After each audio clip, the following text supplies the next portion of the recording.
ఈరోజు కాకతీయ యూనివర్సిటీలో ఏదైతే ప్రొఫెసర్ జ్యోతి గారిని వేధిస్తూ నిన్న ఇక్కడ ఉన్నటువంటి contract employees union Sridhar Kumar లోతు గారు ఏదైతే టార్చర్ చేశారో దాన్ని బహుజన్ సమాజ్ పార్టీ తీవ్రంగా ఖండిస్తూ ఉన్నది.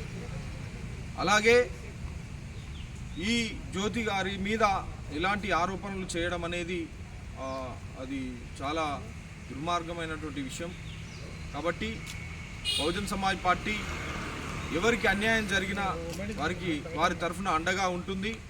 ఏదైతే మేడం రూల్స్ ప్రకారం ఏదైతే వెళ్తూ ఉన్నదో ఆ రూల్స్ ప్రకారం వెళ్ళనివ్వకుండా ఏదైతే ఆటంకాలు సృష్టించిందో వారిని ఖండిస్తూ ఈరోజు బహుజన్ సమాజ్ పార్టీ తరఫున వచ్చి మాట్లాడడం జరిగింది.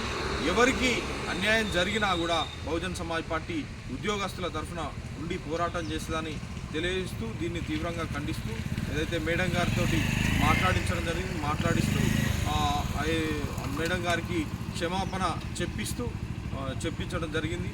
ఇలాంటి సంఘటనలు ఏవి జరిగినా కూడా బహుజన్ సమాజ్ పార్టీ ఎవరి మీద జరిగినా కూడా బహుజన్ సమాజ్ పార్టీ అండగా ఉంటుందని తెలియజేస్తూ శనిగరపు రాజు బహుజన్ సమాజ్ పార్టీ రాష్ట్ర కార్యదర్శి.